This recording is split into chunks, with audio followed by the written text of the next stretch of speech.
네. 구약의 성막은 어떤 곳이냐라고 할 때에 하나님이 사람을 만나 주신 곳이에요. 그리고 하나님께서 의지를 가지고 내가 너희와 함께 하리라 하신 곳이 성막입니다. 우리가 출애굽기 구조들을 보면 맨 마지막이 성막으로 나와요. 그럼 처음에는 이 성막이 뭐 하는 곳일까? 매일 예배하고 매일 교통하는 곳이다. 그러기까지는 받아들이는데 지금을 살아가는 나에게 있어서 하나님과의 나의 관계는 어떻게 해나가야 될까? 우리는 매일 하나님과의 관계 속에서 살아가야 됩니다. 오늘 본문에서 읽은 얘기는 십계명에 대한 얘기가 나와요. 그러면 이 십계명을 내가 어떻게 지켜나가느냐라고 할 때에 이 십계명은 핵심이 뭐냐 이렇게 물어본다면 사랑이에요. 사랑. 십계명의 정신은 뭐다? 사랑이에요. 사랑. 근데 사랑을 하나님을 사랑하고 이웃을 사랑하는 거 여기까지만 얘기를 해요. 1계명부터 3계명까지 보면 삼일체 하나님을 이렇게 사랑하라는 거예요. 그래서 다른 신을 두지 말고 어떤 형상이든지 만들지 말고 그리고 여호와 이름을 망령되이 일컫지 말라. 그러면 이것을 내 삶에 실제적으로는 삼위일체 하나님이 창세전부터 나를 구원하시려고 선택하고 예정하셨단 말이에요. 그 삼위일체 하나님이 에베소서 1장에 보니까 어떻게 했어요? 나를 위해서 곡 찍었단 말이에요. 그리고 고르고 골라서 여러분과 저를 선택하신 하나님의 사랑이다. 그 사랑이 하나님은 이 세상을 사랑하사 이것이 구체적으로 방법으로는 예수님이 십자가에 나의 죄 때문에 달려 돌아가셨다. 그것을 성령이 도장 찍음으로 인쳤다라고 삼일체 하나님이 나를 향한 구원의 계획과 이루신 것과 그리고 예수님이 재림 때까지 삼일체 하나님은 여전히 일하신다. 이게 여러분과 제가 신앙의 고백이에요. 그럼 이 고백이 실제 내 삶에 적용하는 건 뭐냐? 성부 하나님 앞에는 예배 생활이에요.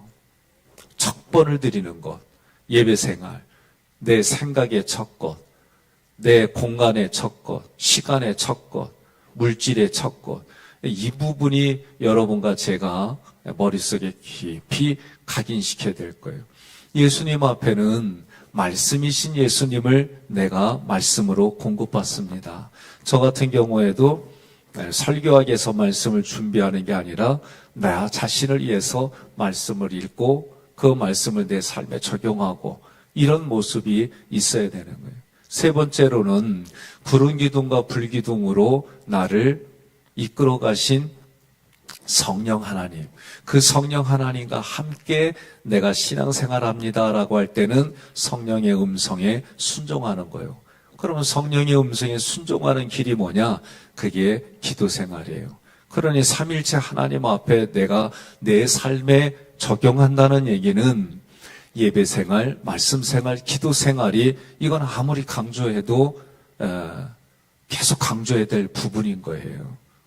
그 다음에 4계명이 뭐냐라고 할 때 안식일을 거룩히 지켜라. 5계명이 내 부모를 공경하라.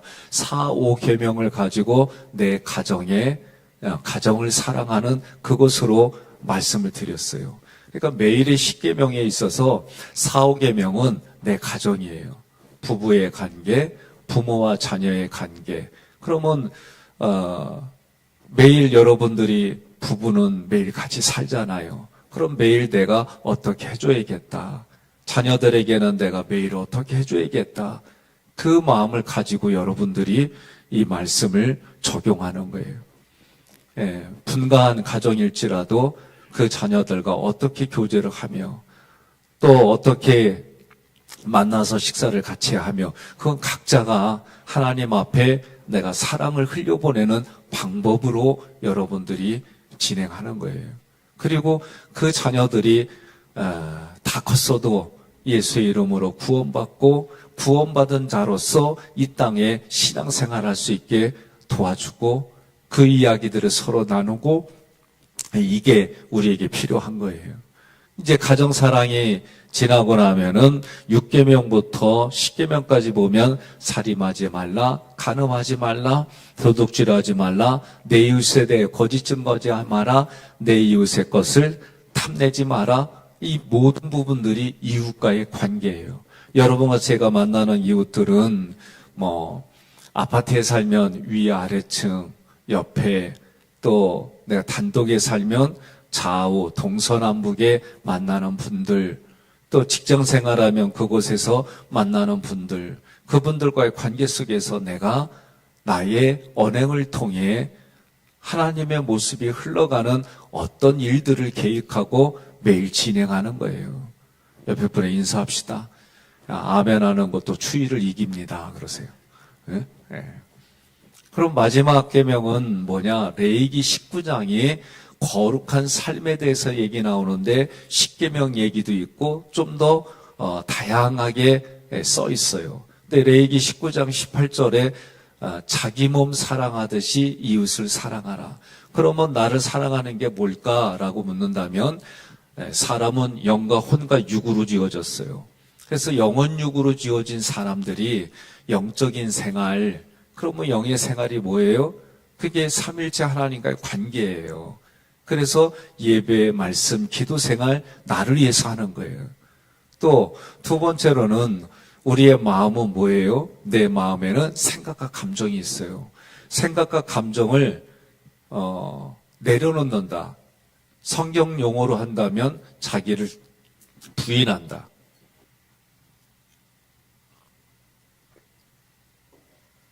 자기를 부인한다라고 하는 얘기는 나의 생각과 감정을 주어를 바꿔주는 거예요. 내가 이 얘기를 하나님은 이렇게 바꾸는 거예요. 내가 고난을 겪는다. 하나님이 고난으로 나를 밀어넣으셨다. 이 생각을 바꿔준다는 게 쉽지가 않아요. 제가 제 자신을 보게 되면 아직까지 제 수준은 내가 의도적으로 생각하고 있을 때는 그래도 제 나름대로 승리했어요. 이겼어요. 이 정도면 내가 방어를 잘했어요. 이런 생각이 들어요. 그런데 생각을 딱 내려놓으면 그리고 갑자기 어떤 상황들이 걸치면 나 중심의 본능적인 생각이 바로 올라와요. 그래서 그 문제 가지고 시뮬레이션을 여러 번 하고 이 정도면 충분했겠다 해도 내가 내 마음을 내려놓지 않으면 여전히 나는 내 중심의 사고, 감정, 행동들이 바로 나와요. 그러니 성경은 뭐라고 그래요? 부패한 게 우리 마음이다. 구약의 선지자를 통해 부패한 게 우리의 마음이다. 그래서 신약에 와서는 무릇 지킬 만한 것이 있거든. 내 마음을 지키는 방법이 뭐냐? 예수의 마음을 품어라. 이는 그리스도 안에서 너희를 향한 하나님의 뜻이다라고 가르쳐 줄 거예요. 왜 그리스도의 마음을 품어야 될까? 빌립보서 2장에 보니까 예수가 우리에게 겸손한 자기 부인한 것이 이것이 롤모델이다. 그러면 예수님이 겸손한 모습이 뭐냐라고 할 때에 하나님이셨는데 하나님이 그 보좌를 버리시고 사람의 몸으로 입고 오셨다. 사람의 몸이 어떻다고? 사람의 몸은 죄인이다. 죄인인 사람의 몸을 입고 오신 이 자체가 이게 겸손이고 자기 부인의 모습이다. 그렇게 오셔서 어떻게 됐느냐? 우리 죄를 위해서 우리 죄를 가져가셔서 십자가에서 돌아가셨다. 그런데 그렇게 죽은 걸로 끝나는 게 아니라 하나님의 능력으로 예수님을 부활시켰는데 그리고 하나님이 어떻게 하셨냐면 예수님의 무릎 앞에 모든 살아있는 생명체들은 무릎 꿇게 했다. 이게 하나님이 삼일체 하나님이 우리에게 보여주신 겸손이다. 그리고 그 예수님이 세상 끝날까지 너희와 함께 하겠다라는 이 약속이 또 다른 보혜사 성령님으로 우리에게 보내주셨다. 이게 여러분 그냥 하나님이 하신 일 이게 교리예요. 하나님이 하신 일이 여러분과 저에게는 믿어지고 믿겨지고 확신하고 그리고 그것 때문에 내가 이 땅을 살아갈 때 이렇게 살아가겠습니다. 고백이 나오는 거예요. 매일의 십계명은 결국은 뭐냐? 내가 매일 체크해 나갈 부분이에요. 저도 아침에 저는 일어나면 그래도 이 아침에 어떻게 하냐면 오늘 하루도 하나님 예수님의 십자가 부활 승천이 선포되어집니다. 그리고 예수님의 십자가가 오늘 내가 만나고 활동하는 모든 곳에 그 보혈의 피가 뿌려져서 오늘도 하나님의 은혜 가운데 살게 해주세요. 부활은 예수님이 죽고 내가 살아서 지금 신앙생활합니다. 지금부터는 내가 죽고 예수님이 살아나는, 예수님이 영광 받으시는 인생이 되게 해주세요.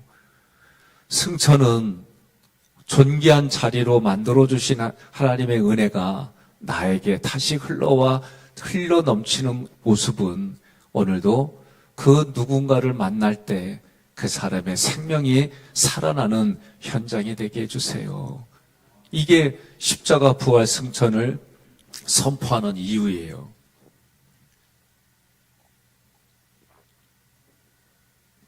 저녁에는 어떻게 하느냐? 내 마음판을 다시 살펴보고 체크하는 거예요.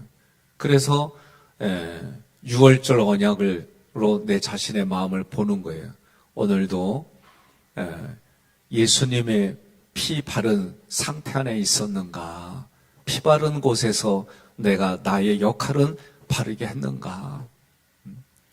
그리고 오늘 저녁에 잠자기 전에 내가 하나님 앞에 범죄한 누룩은 없었던가? 있으면 그 회개하는 거예요. 또 내가 사람과의 관계 속에서 여호와의 군대로 아군을 폭격하지 않았는가? 내가 원망하고 불평하고 누군가를 비방했다면 하나님 이 모든 거 내가 구체적으로 그런 부분들을 용서를 비는 거예요. 회개하는 거예요. 이 6월절 언약은 말씀에 공급받은 것까지 해서 다시 한번 내 말씀을 이 말씀으로 내가 붙들고 내일은 이런 결단을 합니다. 이게 6월절 언약이에요. 6월절 언약은 매일 저녁마다 여러분과 제가 부족한 부분들 또 파괴됐다고 생각한다면 다시 언약을 맺는 거예요. 이런 부분들이 무슨 의미가 있느냐라고 말할 수도 있어요. 그래도 여러분 해보십시오.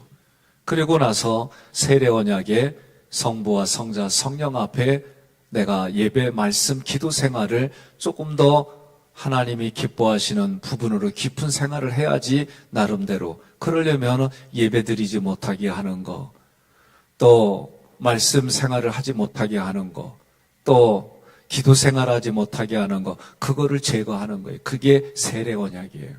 또 어떻게 하면 예배 생활을 내가 더 잘할 수 있을까? 이런 부분들에 자기 마음판을 정리하는 거예요. 그리고 시내산 언약에서 매일의 십계명을 가지고 오늘 함께 읽었던 이 말씀 가지고 저녁마다 자기 자신을 그렇게 체크해 보세요.